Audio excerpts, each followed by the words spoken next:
محسوس کر لیتا ہے اور دیکھنے والے بھی محسوس کر لیتے ہیں کہ اس کے عقیدے کی سچائی سر چڑھ کر بول رہی ہے،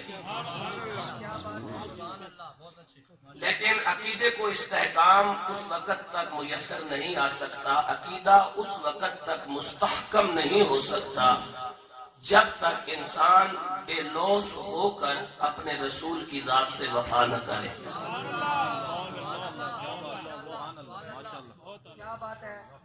یہ قرآن پاک موجود ہے، اور اللہ تبارک و تعالی نے یہاں پہ حضرت موسیٰ علیہ السلام کے فضائل و مناقب اور ان کی قوم کے اعمال کبیہ اور فطرت کبیحہ کو بیان کرتے ہوئے حضرت انسان کو اور بالخصوص امت محمد رسول اللہ صلی اللہ علیہ وآلہ وسلم کو دعوت فکر دی ہے۔ اب سوچنے کی بات یہ ہے کہ کتاب ہماری ہے، پڑھنی ہم نے ہے، کلام ہمارے رب کا ہے، ہم آخری امت ہے اور آخری امت کے رسول کی یہ آخری کتاب ہے، لیکن سب سے زیادہ ذکر حضرت موسیٰ اور حضرت موسیٰ کی قوم کا ہے، تو آخر کوئی وجہ ہوگی نا۔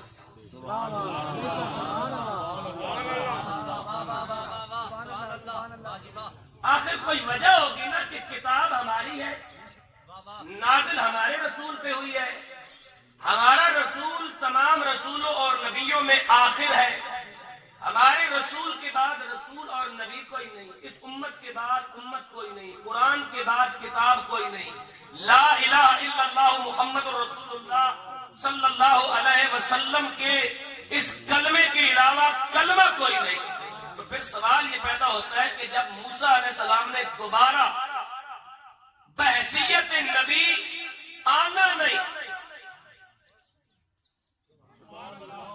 بات سمجھے، جب موسیٰ علیہ السلام نے دوبارہ بحیثیت نبی انسانوں کی طرف آنا نہیں اور دوبارہ کسی نئی امت نے معرض وجود میں آنا نہیں، تو پھر سوال یہ پیدا ہوتا ہے یا اللہ ہماری کتاب کے اندر تو سب سے زیادہ ذکر حضرت موسیٰ اور حضرت موسیٰ کی قوم کا کیوں کر رہا ہے؟ تو قدرت کی آواز آئی ان فی ذالک لآیۃ لقوم یتفکرون، میں اس لیے کر رہا ہوں تاکہ عقل والوں کو عقل آ جائے۔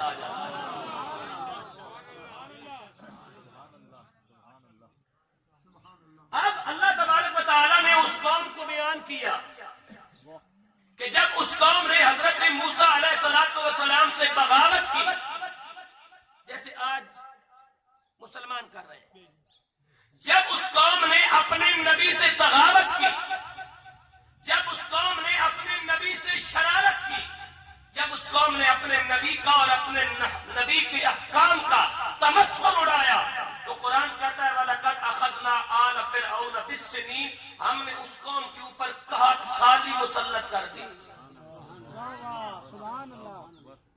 ہم نے اس قوم کے اوپر قحط سالی مسلط کر دی۔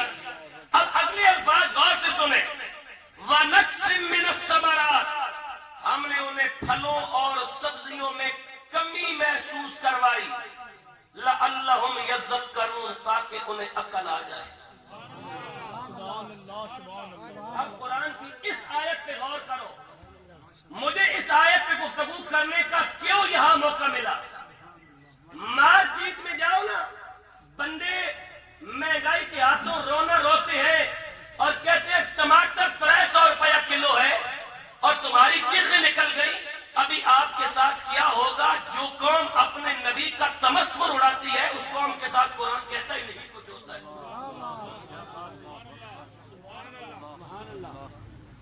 ابھی تمہارے ساتھ کچھ نہیں ہوا، ابھی آپ کے ساتھ میرے عزیز کچھ بھی نہیں ہوا، ایک ٹماٹر 300 روپیہ کلو ہوا تو تیری چیخیں نکل گئی۔ قرآن کہتا ہے اگر کوئی قوم حضرت موسیٰ کا تمسخر اڑائے تو ہم ان کی فصلیں اجاڑ دیتے ہیں، ہم ان کے پھلوں اور سبزیوں میں کمی کر دیتے ہیں، ہم ان کے اندر مہنگائی اتار دیتے ہیں۔ اگر موسیٰ کا تمسخر اڑانے پر نتیجہ یہ ملتا ہے تو محمد عربی کی نہ ماننے پہ اللہ کیا صلہ دے گا؟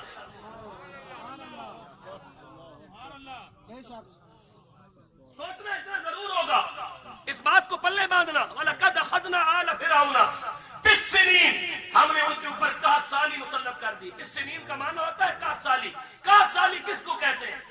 بارش ہو بھی تو پھر بھی قحط سالی ہوتی ہے، اور وہ اس طرح ہوتی ہے کہ آپ نے زمین کے اندر فصل گاڑ دی، کڑک را کے گھر آئے، اس تو بارش بس گئی، اس کو بھی قحط سالی کہتے ہیں.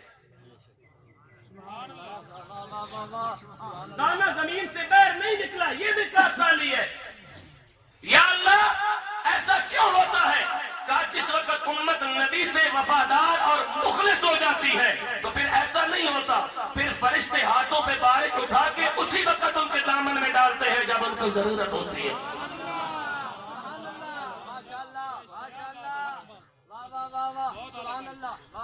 کبھی سوچئے گا اس بات کو ضرور کہ میں نے آپ سے کیا بات کی.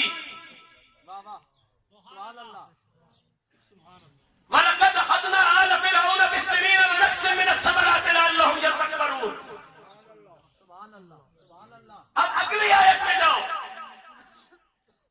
اور پھر میں تمہیں آخر میں دعا بتاؤں کہ دعا صرف وہ قبول ہوتی ہے جس دعا کے اندر امت نبی کو درخواست کرے کہ اے اللہ کے نبی ہمارے لیے دعا مانگ. نبی ہاتھ اٹھا دے تو اللہ عذاب اٹھا لیتا ہے.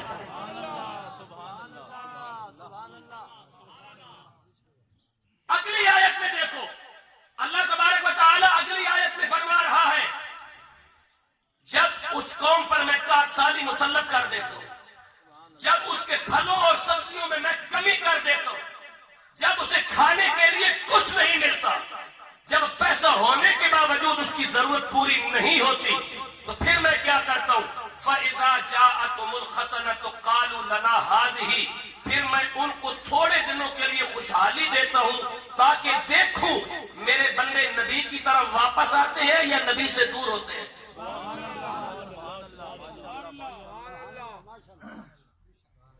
قابل غور بات ہے. فَإِذَا جَاءَتْهُمُ الْحَسَنَةُ قَالُوا لَنَا هَٰذِهِ. میں انہیں چند دنوں کے لیے خوشحالی دیتا ہوں. ایک سال ان کی فصل اچھی ہوتی ہے، دوسرے سال ان سے میں فصل چھین لیتا ہوں. ایک دن دکان پہ سودا سستا ملتا ہے، دوسرے دن مہنگائی اپنے عروج پہ ہوتی ہے. یا اللہ تو ایسا کیوں کرتا ہے؟ کہا ہم آزمانا چاہتے ہیں کہ امت نبی کی طرف جاتی ہے یا امت نبی سے دور ہوتی ہے. اب قرآن بیان کرتا ہے کہ جب قوم بنی اسرائیل کے اوپر یہ چیز ہم نے مسلط کی، پھر انہیں خوشحالی دی، تو کیا وہ نبی کی طرف آئے یا نبی سے دور ہوئے؟ یا اللہ نبی کی طرف آئے یا نبی سے دور ہوئے. ہمیں کیوں بتا رہا ہے؟ کہا سابقہ قوموں کے کرداروں میں تمہارے لیے سامان عبرت موجود ہے کہ خوشحال صرف وہ ہوگا، عزت صرف وہ پائے گا جو نبی کے دروازے کا سوالی ہوگا.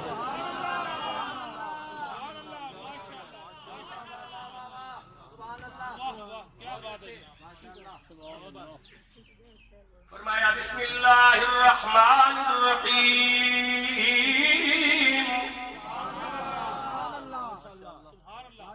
تھوڑا سا والیوم کھولیں اپنا. بسم اللہ الرحمن الرحیم. وَلَقَدْ أَخَذْنَا آلَ فِرْعَوْنَ بِالسِّنِينَ وَنَقْصٍ مِّنَ الثَّمَرَاتِ لَعَلَّهُمْ يَذَّكَّرُونَ.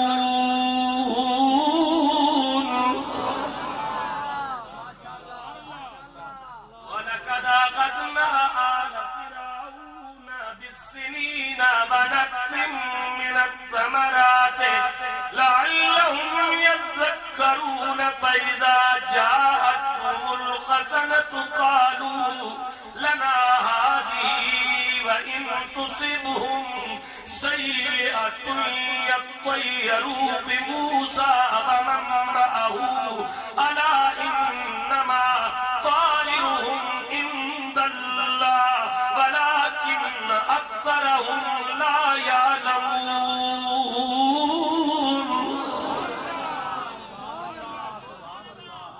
نعرہ تکبیر، نعرہ رسالت، نعرہ رسالت، نعرہ حیدری، علماء اہل سنت.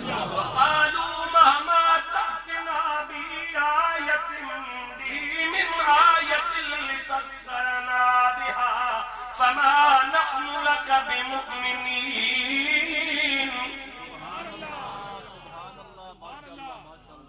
فأرسلنا عليهم الطوفان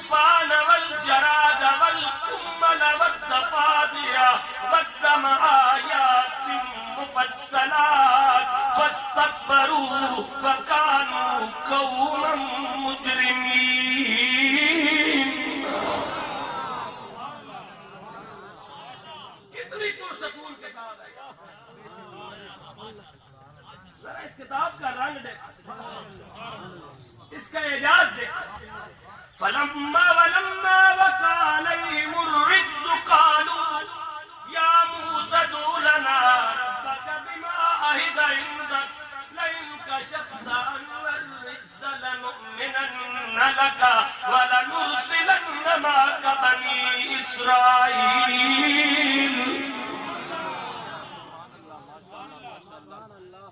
رب العالمین نے کہا ہم نے انہیں چند دنوں کے لیے خوشحالی سے نوازا.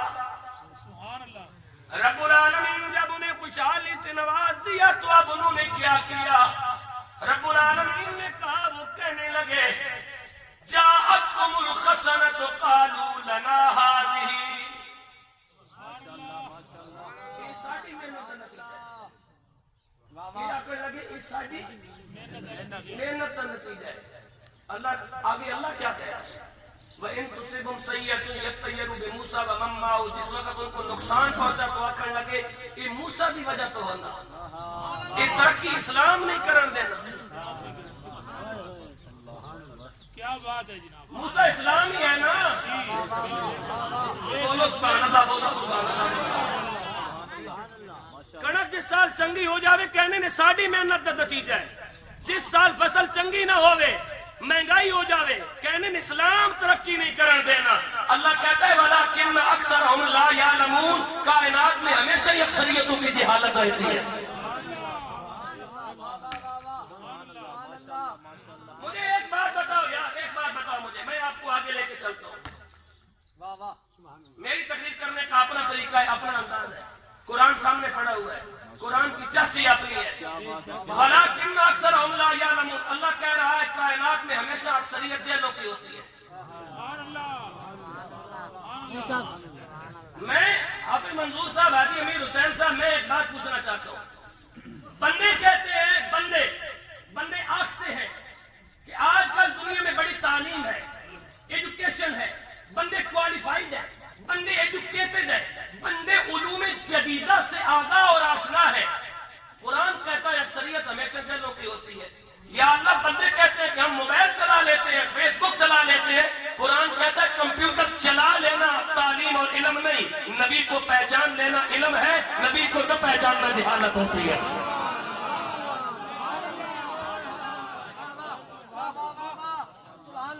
وَلَٰكِنَّ أَكْثَرَهُمْ لَا يَعْلَمُونَ. وَلَٰكِنَّ أَكْثَرَهُمْ لَا يَعْلَمُونَ. وَلَٰكِنَّ أَكْثَرَهُمْ لَا يَعْلَمُونَ. وَلَٰكِنَّ أَكْثَرَهُمْ لَا يَعْلَمُونَ. فاروق اعظم نے کمپیوٹر نہیں چلایا تھا، لیکن مسجد نبوی کے ممبر پہ کھڑے ہو کے کہتا ہے یا ساریۃ الی الجبل.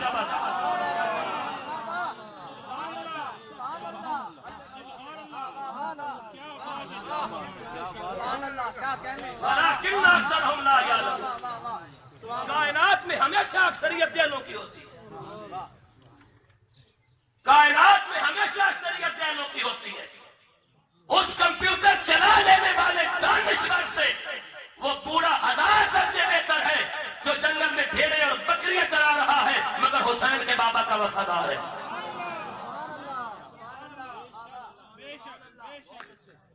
کیا کیا جائے اس تعلیم کا جو تعلیم تجھے اتنا بھی شعور نہیں دے سکی کہ اس کائنات کے اندر ہمیشہ فساد نبی کی گستاخی کرنے کی وجہ سے آتا ہے. کائنات کی ترقی ہمیشہ نبی کی گستاخی کرنے کی وجہ سے رک جاتی ہے. روڑیں ٹوٹ جاتی ہیں نبی کی گستاخی کرنے کی وجہ سے.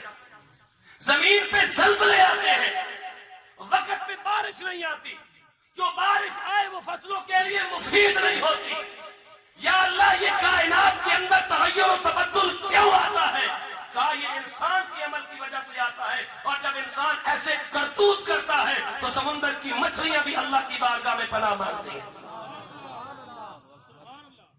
وَلَٰكِنَّ أَكْثَرَهُمْ لَا يَعْلَمُونَ. کائنات میں ہمیشہ اکثریت جہلوں کی.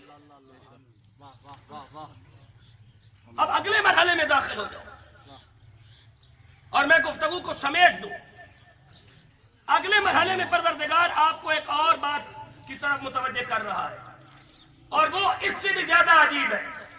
اللہ فرما رہا ہے کہ ہم نے اس قوم کو جب پکڑا تو اس قوم کے اوپر ہم نے عذاب بھیجے. کیا بھیجا؟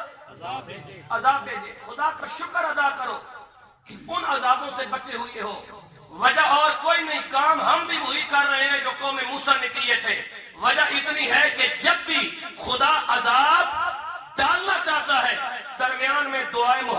رکاوٹ بن جاتی ہے۔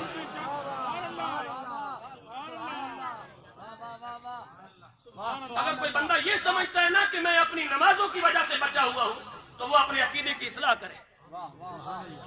میں سود کے پیسے سے حج کرتا ہوں تو وہ اپنے حج کی اصلاح کرے۔ میں لوگوں کا حق مار کے ہر تیسرے دن عمرے پہ ٹور جاتا ہوں تو وہ اپنے عقیدے کی اصلاح کرے۔ میں لوگوں کو گزرنے کے لیے راستہ نہیں دیتا، عمرہ میں ہر تیسرے مہینے کر کے آ جاتا ہوں، وہ اپنے عقیدے کی اصلاح کرے۔ میں لوگوں کے راستے پہ ڈنگریاں مار دیتا ہوں کہ یہاں سے راستہ نہ گزرنا، حج کرنے وہ ہر دوسرے سال ٹر جاتا ہے، وہ اپنے عقیدے کی اصلاح کرے۔ اس لیے کہ تو اس لیے نہیں بچا ہوا کہ تیرا حج اور عمرہ اور داڑھی اور نماز تجھے بچا رہی ہے، تو اس لیے بچا ہوا ہے کہ جب بھی آسمان سے عذاب اترنا چاہتا ہے رب حب لی امتی رکاوٹ بن جایا کرتی ہے۔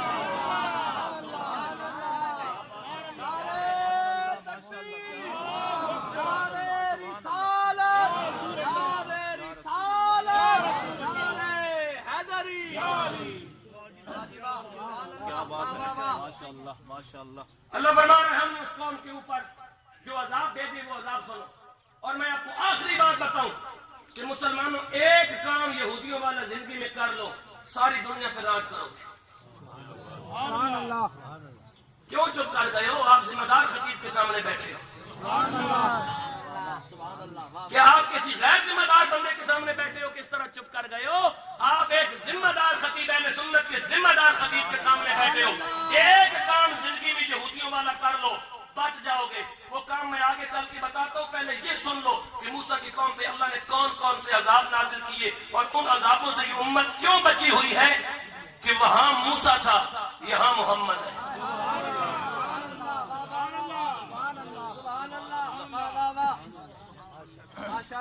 وہ عذاب سن لو جو اللہ نے اس قوم پہ نازل کیا۔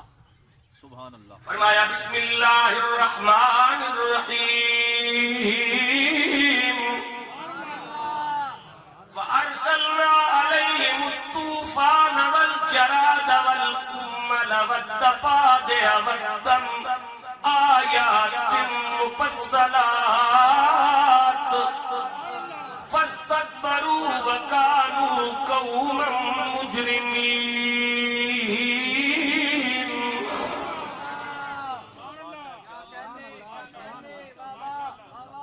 رب العالمین نے کہا فَأَرْسَلْنَا عَلَيْهِمُ الطُّوفَانَ، ہم نے ان کے اوپر طوفان کا عذاب بھیجا، وَالْجَرَادَ، ہم نے ان کے اوپر ٹڈیوں کا عذاب بھیجا، وَالْقُمَّلَ، ہم نے ان کے اوپر مچھروں کا عذاب بھیجا، وَالضَّفَادِعَ، ہم نے ان کے اوپر ڈڈوں کا عذاب بھیجا، وَالدَّمَ آیَاتٍ مُفَصَّلَاتٍ، ہم نے ان کے اوپر آسمان سے بارش کی جگہ خون نازل کیا۔ رب العالمین یہ اتنے عذاب کیوں بھیجے؟ کہا فَاسْتَكْبَرُوا وَكَانُوا قَوْمًا مُجْرِمِينَ، جو قومیں اپنے نبی کے سامنے تکبر کریں ان کا علاج یہی ہوتا ہے۔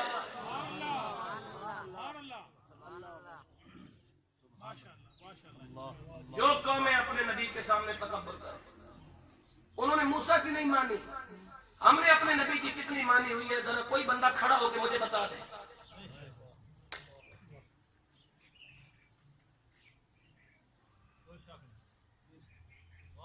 انہوں نے موسیٰ کی نہیں مانی، ان پہ طوفان آیا۔ آپ نے اپنے نبی کی کون سی مانی ہوئی ہے؟ میں نے کون سی مانی ہوئی ہے؟ ہم پہ طوفان کیوں نہیں آیا؟ ان کے اوپر جوں کا عذاب نازل ہوا، انہوں نے موسیٰ کی نہیں مانی۔ آپ نے اپنے نبی کی کون سی مانی ہوئی ہے؟ میں نے کون سی مانی ہوئی ہے؟ ہم کے اوپر کیوں نہیں آیا؟ ان کے اوپر ٹڈیوں کا عذاب آیا، انہوں نے موسیٰ کی نہیں مانی، ہم نے اپنے نبی کی نہیں مانی، ہمارے اوپر عذاب کیوں نہیں آیا؟ ان کے اوپر بارش کی جگہ آسمان سے خون نازل ہوا، انہوں نے موسیٰ کی نہیں مانی، ہم نے اپنے نبی کی نہیں مانی، ہمارے اوپر بارش ہوتی ہے، خون کیوں نہیں نازل ہوا؟ انہوں نے اپنے نبی کی نہیں مانی، وہ خنزیر بن گئے، ہم پھر بھی بندے ہیں، نہ مان کے کیوں نہیں بنے خنزیر؟ انہوں نے اپنے نبی کی نہیں مانی، اللہ نے ان کو بندر بنا دیا، ہم پھر بھی انسان ہیں، اپنے نبی کی نہ مان کے۔ وجہ کیا ہے؟ قدرت کی آواز آئی، اور کوئی وجہ نہیں، تمہارے ساتھ بھی وہی کرتا، لیکن درمیان میں رب حب لی امتی رکاوٹ بن جایا کرتا۔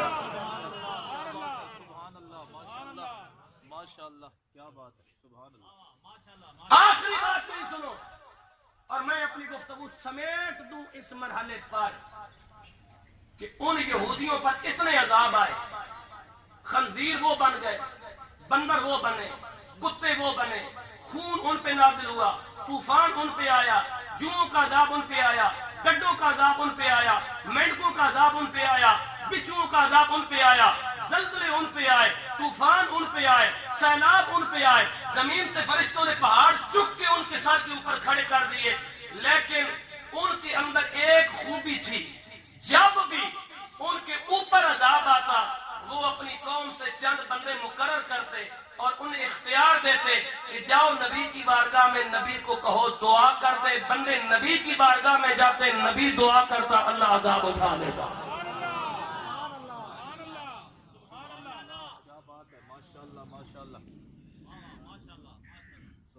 اللہ عذاب اٹھا لیتا۔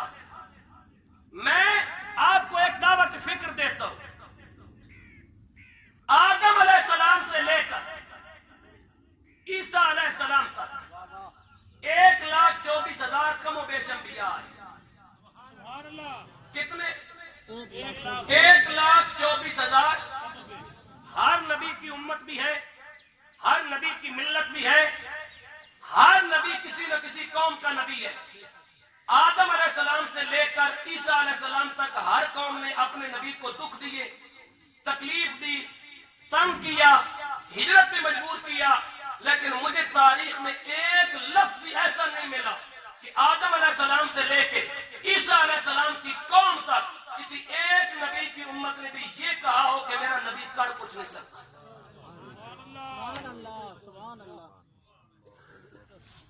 سوائے مسلمانوں کے۔